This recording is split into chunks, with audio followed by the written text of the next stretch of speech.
morning. It is time for another installment of the Screwtape letters. And we are on letter number 5. So let me get there. Now, just by way of explanation, which I didn't really do earlier,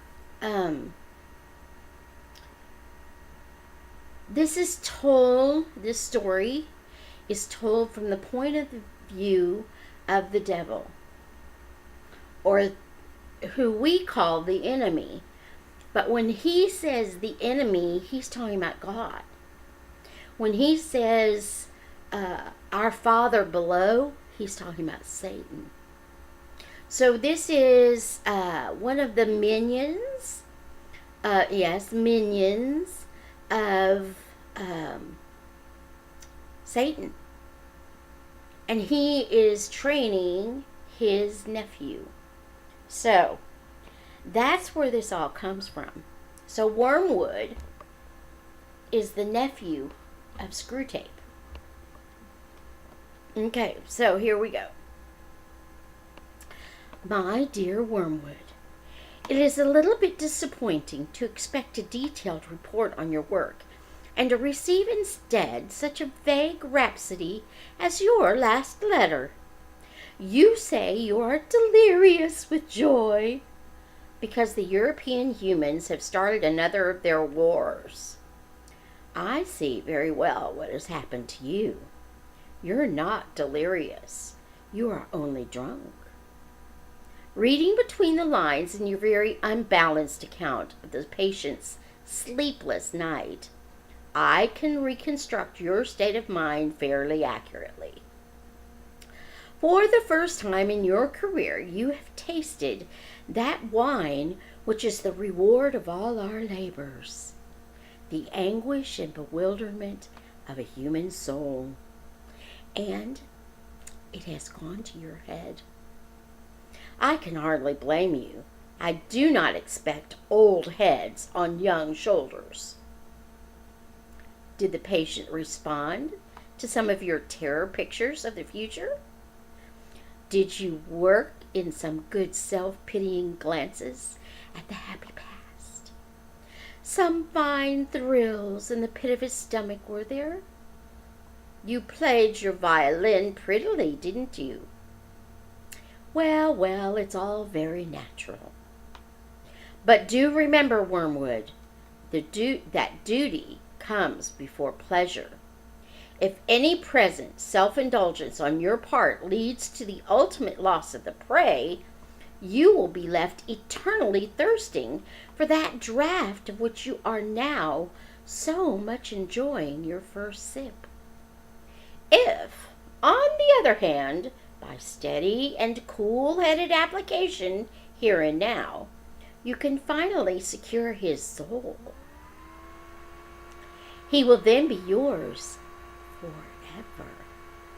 A brimful living chalice of despair and horror and astonishment, which you can raise to your lips as often as you please.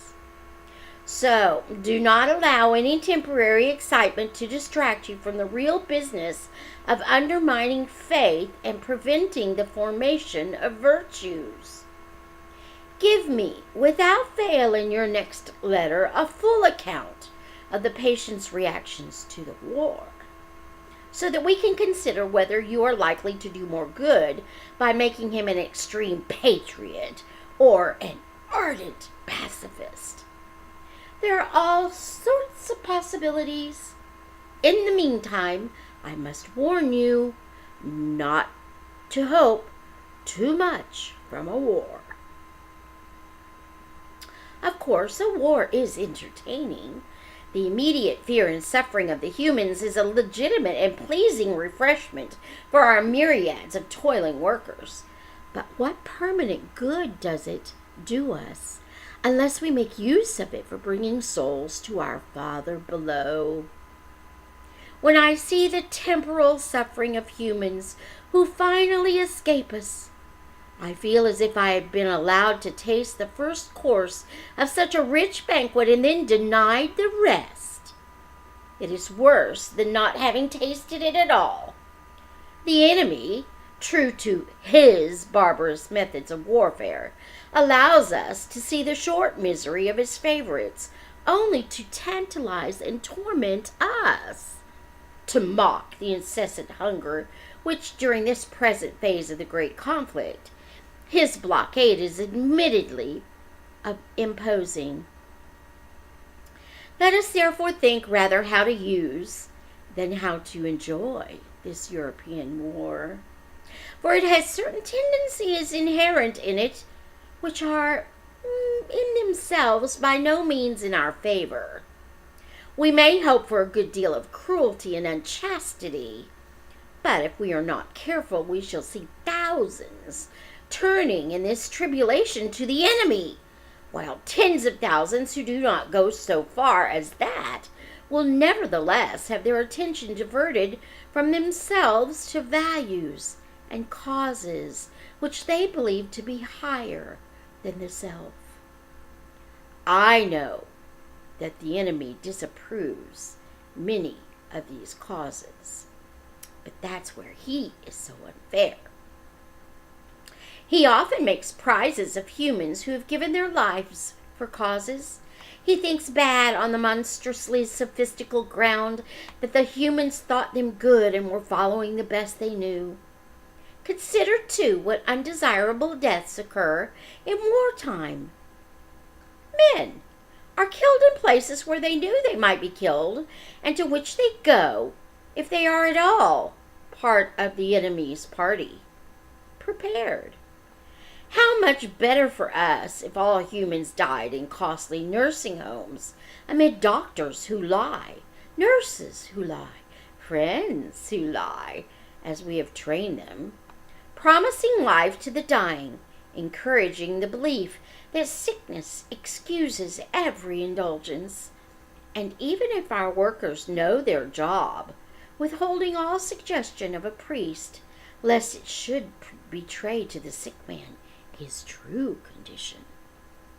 And how disastrous for us is the continual remembrance of death which war enforces. One of our best weapons, contented worldliness, is rendered useless. In wartime, not even a human can believe that he's going to live forever. I know that Screwtape and the others have seen in wars a great opportunity for attacks on faith, but I think that view is exaggerated. The enemy's human partisans have all been plainly told by him that suffering is an essential part of what he calls redemption, so that a faith which is destroyed by a war or a pestilence cannot really have been worth the trouble of destroying. I'm speaking now of diffused suffering over a long period, such as the war will produce. Of course, at the precise moment of terror, bereavement, or physical pain, you may catch your man when his reason is temporarily suspended. But even then, if he applies to enemy headquarters, I have found that the post is nearly always defended. Your affectionate uncle, Screwtape.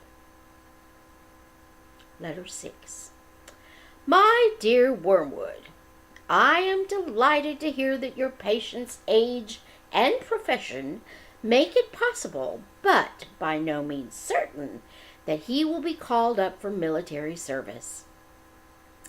We want him to be in the maximum uncertainty, so that his mind will be filled with contradictory pictures of the future, every one of which arouses hope or fear.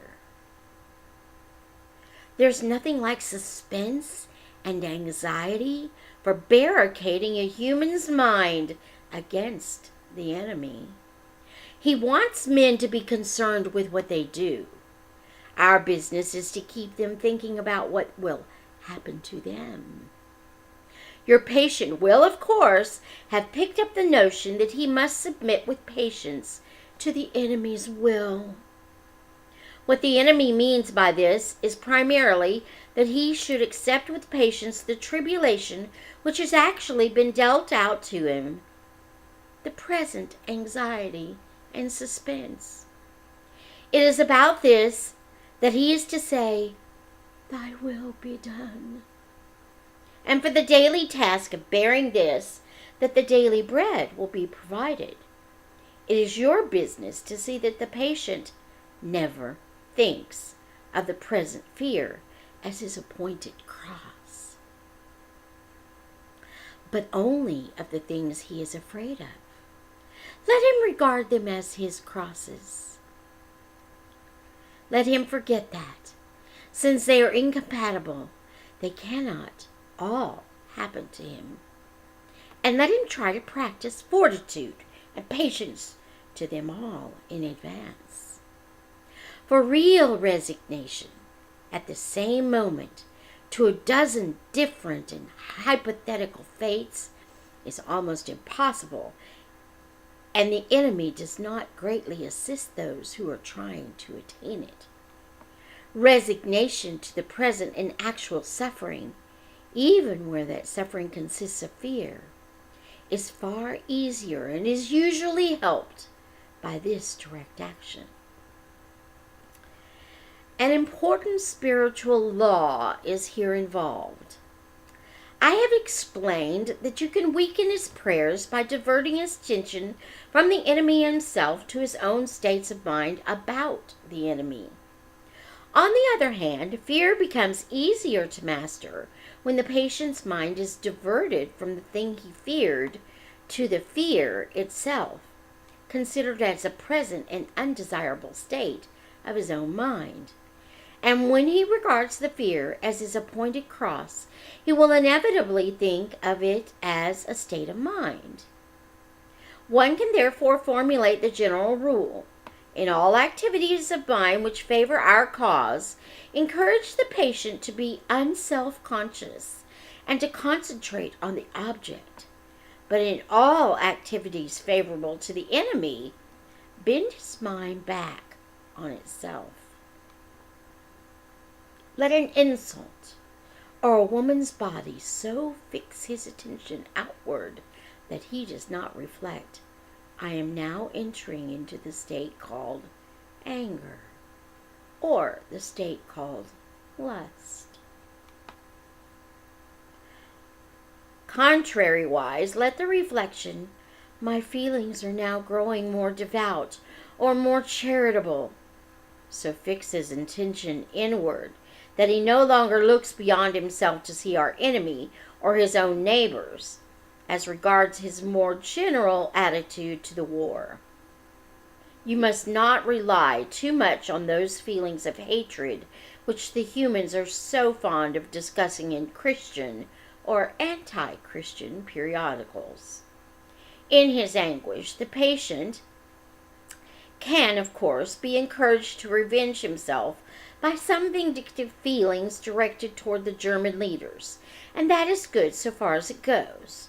But it is usually a sort of melodramatic or mythical hatred directed against imaginary scapegoats. He has never met these people in real life. They are lay figures, modeled on what he gets from newspapers. The results of such fanciful hatred are often most disappointing, and of all humans, the English are, in this respect, the most deplorable milksops. Ah, that's a word to look up. Milksop. They are creatures of that miserable sort who loudly proclaim that torture is too good for their enemies, and then give tea and cigarettes to the first wounded German pilot who turns up at the back door. Do what you will, there's going to be some benevolence as well as some malice in your patient's soul. The great thing is to direct the malice to his immediate neighbors whom he meets every day, and to thrust his benevolence out to the remote circumference, to people he does not know. The malice thus becomes wholly real, and the benevolence largely imaginary.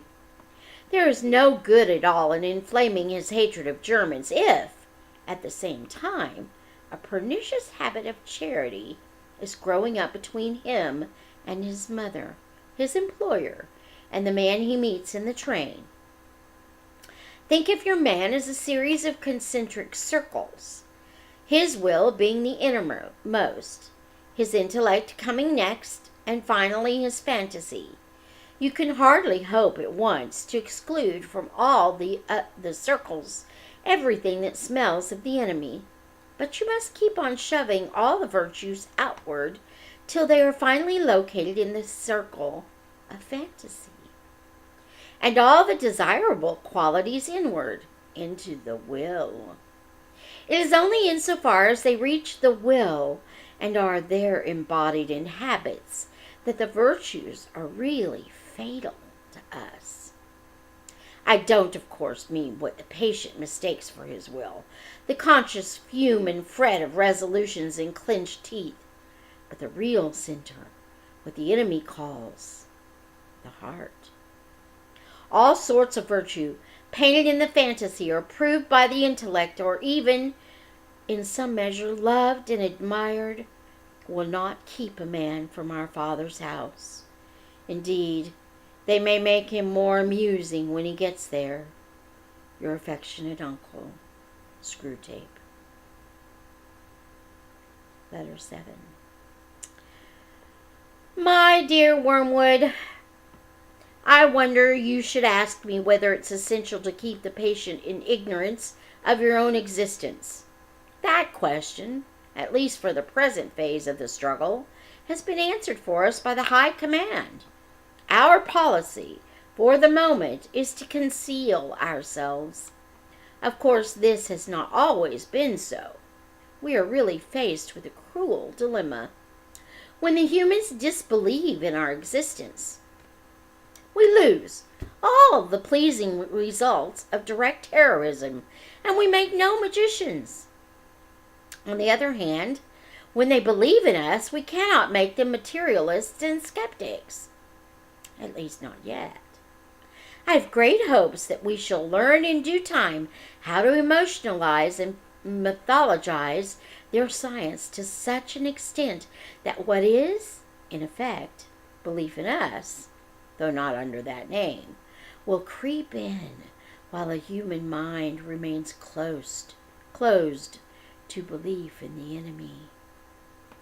The life force, the worship of sex, and some aspects of psychoanalysis may here prove useful. If once we can produce our perfect work, the materialist magician, the man not using but veritably worshipping what he vaguely calls forces, while denying the existence of spirits, then the end of the war will be in sight. But in the meantime, we must obey our orders. I do not think you will have much difficulty in keeping the patient in the dark. The fact that devils are predominantly comic figures in the modern imagination will help you. If any faint suspicion of your existence begins to arise in his mind, suggest to him a picture of something in red tights, and persuade him that since he cannot believe in that, it's an old textbook method of confusing him, he therefore cannot believe in you.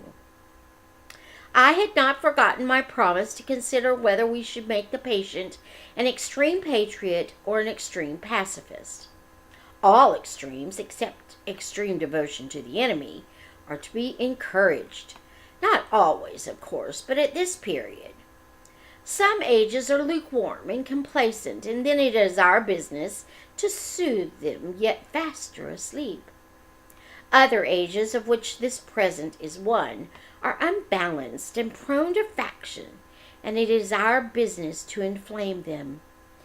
Any small coterie, bound together by some interest in which other men dislike or ignore, tends to develop inside itself a hothouse of mutual admiration, and towards the outer world a great deal of pride and hatred, which is entertained without shame, because the cause is its sponsor, and it is thought to be impersonal.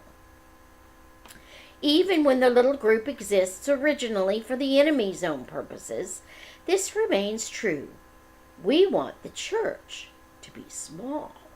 Not only that fewer men may know the enemy, but also that those who do may acquire the uneasy intensity and the defensive self-righteousness of a secret society or clique.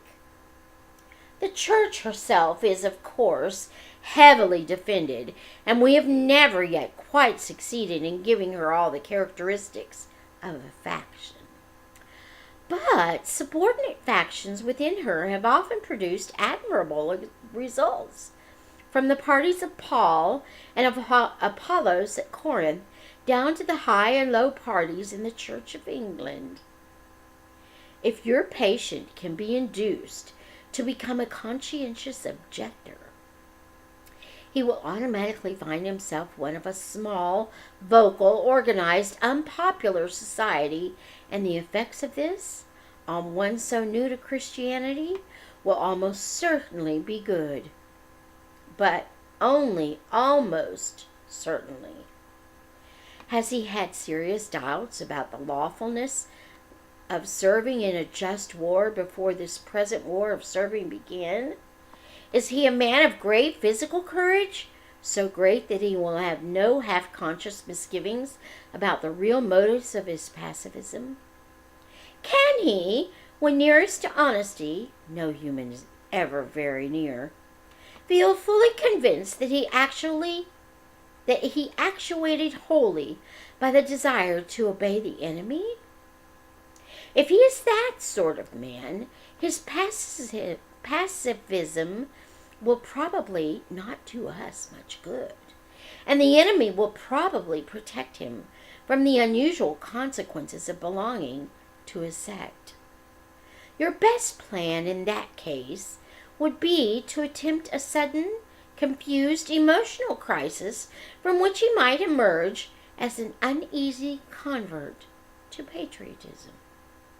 Such things can often be managed, but if he is the man I take him to be, try pacifism. Whichever he adopts, your main task will be the same. Let him begin by treating the patriotism or the pacifism as a part of his religion. Then let him, under the influence of a partisan spirit, come to regard it as the most important part. Then quietly and gradually nurse him onto the stage at which the religion becomes merely part of the cause, in which Christianity is valued chiefly because of the excellent arguments it can produce in favor of the British war effort or of pacifism. The attitude which you want to guard against is that in which temporal affairs are treated primarily as material for obedience. Once you have made the world an end and faith a means, you have almost won your man.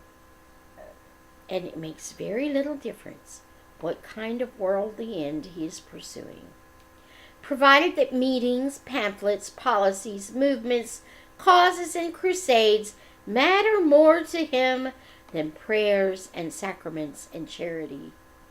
He is ours. And the more religious on those terms, the more securely ours. I could show a pretty cageful down here. Your affectionate uncle, Screwtape. And that is the end of the next 3 letters, 5, 6, and 7 of the Screwtape letters by C.S. Lewis. Until next time, may the Lord bless you and keep you. May he make his face to shine upon you and be gracious unto you. May the Lord lift up his countenance upon you and grant you his peace.